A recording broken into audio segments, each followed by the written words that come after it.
Okay, Sego Sewaguego, you are watching Akwesasne TV, and today I am interviewing the one and only Jonel Beauvais from the Akwesasne Mohawk Territory. She's a community member there, and the driving force behind the tiny house movement fundraiser that's happening in her community. So Jonel, tell me all about what you're doing now and this tiny house fundraiser. Yes, good morning, Regan. I'm super excited to have the opportunity to talk about some things that we're trying to put forward in the community. And one of those initiatives is a tiny house transitional project.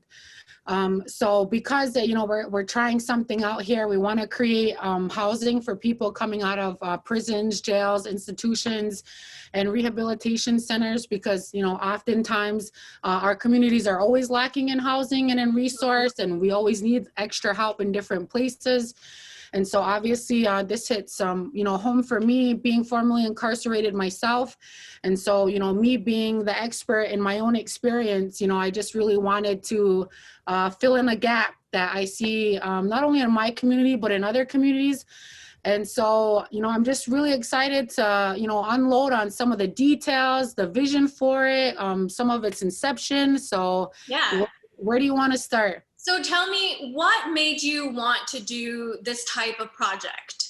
Well, I think that, for the most part, in my reentry and coming back into the community and the process of being institutionalized, it's difficult because sometimes, especially with our community residing in two countries, oftentimes they won't let you out, especially if you don't have a residence, right, on the U.S. side, but you have all your families on the Canadian side. So there's a lot of different political issues. But for the most part, having a safe place to come back into community in is really important. And so oftentimes we have to live with family members that can take us in. And a lot of times our families are already struggling. They're struggling financially. They're struggling in other ways that our community struggles. And so we can often feel like a burden sometimes, or not knowing our place, or we're still trying to figure out, right, who we are after being incarcerated and what does life look like now for us. Right. And so I think that there's just a lack of, there's a lack of support. There's a lack of presence. We're really good at putting people in jail and them being incarcerated, but we've not substantiated anything for them coming home and transitioning back into the community, which actually leaves the community more at large for more violence and more recidivism, especially when it comes to those, coming out of jails. So, having a safe place and a safe home is extremely vital. So with this, we were able to reach out, do some estimates, see how we could do these tiny homes. We went through, what about trailers? What about this? What about a big home?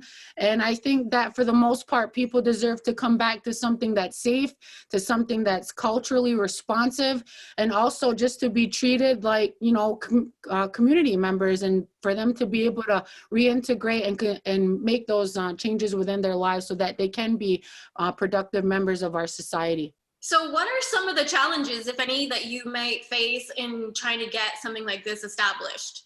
So challenges, wow. I think, the main challenge is that there's nothing. And so I sit on 3 different national boards. And so even in that national arena, there's very little visibility of Indigenous people. Mm-hmm. And so that's disheartening in itself. And so I don't know if we're just like, going through so many other things, it's hard to process this part. But, that's why I wanted to be able to lean in. So issues can be land, right? Oftentimes we have a limited amount of land, and then, trying to get funding for that land and trying to pay for that.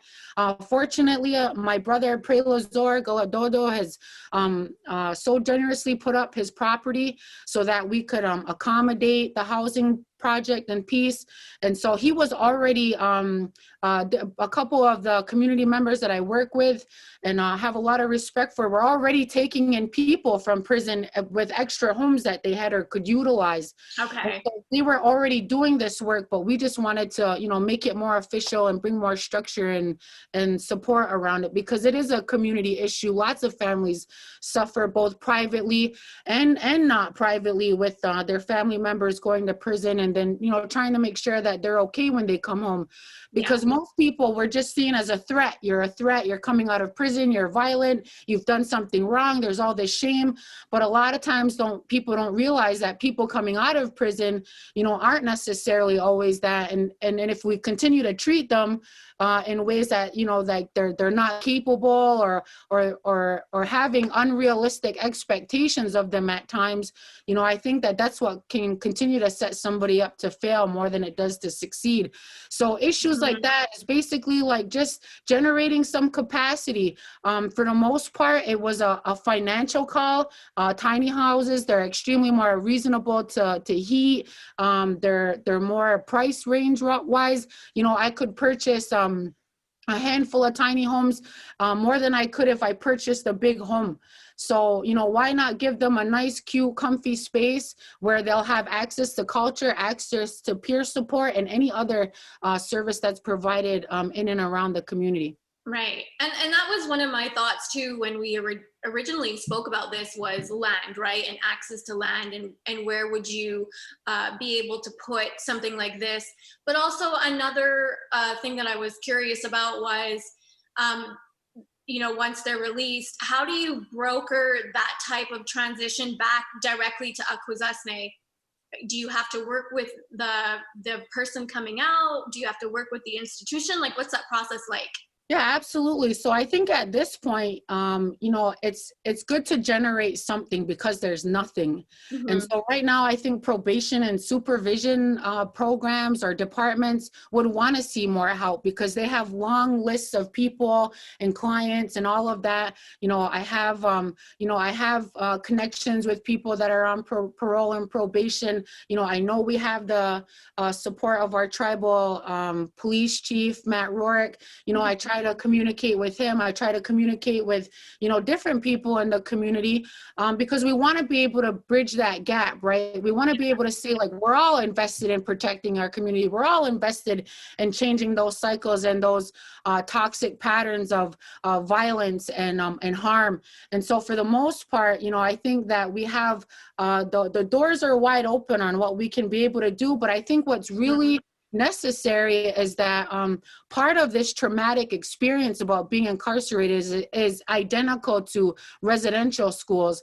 And so our grandparents, right, their inherited adversity was those residential schools, and their grandchildren would inherit the adversity of the prison system. And so we're all continuously being extracted from our communities, punished, right, in order as a means to rehabilitate, which there is no, absolutely no statistic anywhere that says that that's actually productive or effective. And so the fact that we've leaned in and accepted this mentality about punitive punishment and locking people up for extensive amount of periods of time, especially there's a huge disparity in between what Indigenous people might get sentenced to than a non-Indigenous person. And so those statistics are real. They're continuing to divide our communities and divide our families. And unless, you know, we continue to lean in, and they always say, you know, people closest to the problem are those closest to the solution. And so why not we have more than enough people in our community and family support to say, you know what, we are going to reclaim our people. We do want to see you do good. We do want you to make something with your life. We want you to be that dad that you never got to be before. You know, we want you to be that woman with a career and being out there, not shaming yourself, you know, not putting yourself in any harm's way. And so, you know, those are the types of things that come with healthy families. Now you're going to get this tiny house. And what is that process like? Are you visit, like, and what is the price range on something like that? Like, what's that process to get it implemented at this point?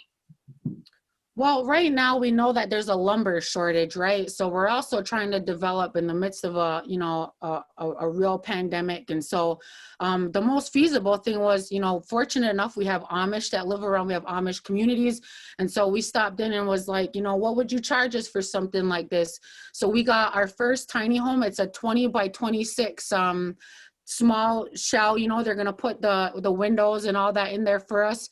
And they were charging us $4,800 American for that. And so we would be able to get that, put it on the property. The goal is to get solar panels for those, so that, you know, we're running clean energy. And then also, right, trying to figure out what we can do for the septic and all of that. But we have a lot of men in the community that I think are able to connect and relate to that struggle and that adversity. And so I'm really hoping to get maybe some carpenters, or if we raise enough money, to be able to pay people. But right now, I think a community initiative is exactly that.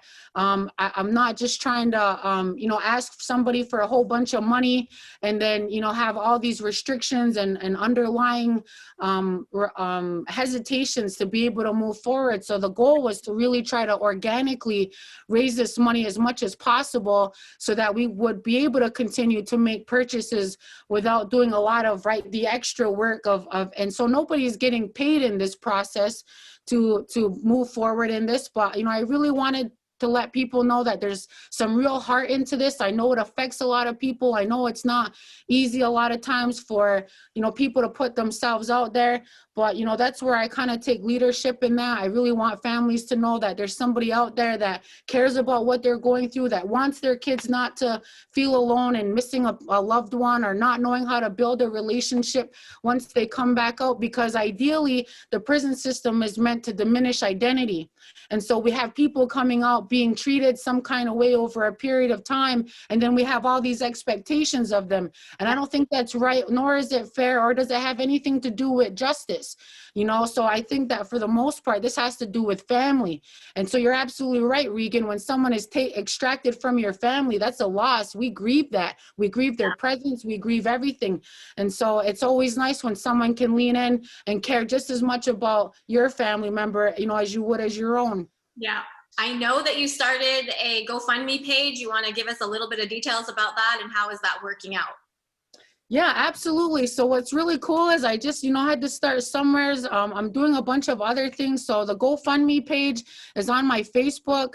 Maybe we can throw the link up at the end of this clip right here. But, you know, for the most part, I got a lot of shares. It got a lot of response. I got some phone calls about it. You know, the goal was to raise 10,000. It was a reasonable amount. It wasn't too high, you know, too low. But for the most part, yeah, we can share that link. And as a result of those shares being made, I actually was able to get into contact with some other women that have resources that are going to try to assist me in developing all the legal parts to it, right? Getting bank accounts, getting substantiated in that way. But for the most part, I'm just grateful. Yeah, you know, I just say a prayer, you know, and I ask that something good come of it. And, you know, trying's better than doing nothing at all. And at this point, we can't really afford to lay down and do nothing. And, you know, we a lot of times, all that time we can do in jail can feel like a waste. And that's what it felt like to me. And I don't want to waste any more of my time or my life not doing anything. And so here we are, Regan. Here we are. We're just, you know, figuring it out one day at a time. But any support, any resource, you know, anything that you want to contribute is greatly needed. Unfortunately, I do need money to be able to move forward with some things. And that's just, you know, the name of the game. But the heart, the love, the ceremony, the medicine is all there. And, you know, that's exactly what I try to pay more attention to than anything else, because that's where healing happens. And that's what we really want to be able to bring back into the community. All right. Well, thank you so much for joining me today. And, you know, and obviously this endeavor is something that is going to take up some of your time, but you're always doing something or going somewhere, or so when I seen it come up on Facebook, I definitely just wanted to reach out to you and get some more information and see how, you know, we here at Akwesasne TV could help spread the word on something like this. And of course, you know, giving our viewing audience some details on what's behind it and what's the motivation, and you know, how, you know, giving people a greater understanding of the project and the perspective and why is so helpful. So hopefully things go well for you and you have a smooth process moving forward. So good luck in everything. No, that's great. Absolutely. We need all the support we can get, you know, and especially, you know, some good media coverage, and, you know, getting the good word out there is always helpful. So I always got a lot of love and respect for Akwesasne TV. You guys are so amazing whenever you do something. And so I'm just happy to be a part of it and, you know, being able to give some space for this. So Ganalunkwa, everybody, you know, let me know if there's anything that you can might be able to contribute to, and especially to you, Regan. I appreciate you. I want to say right back at you. Now we'll go for joining us. Yeah. Okay, Anna. Anna. Yo honey, yo honey,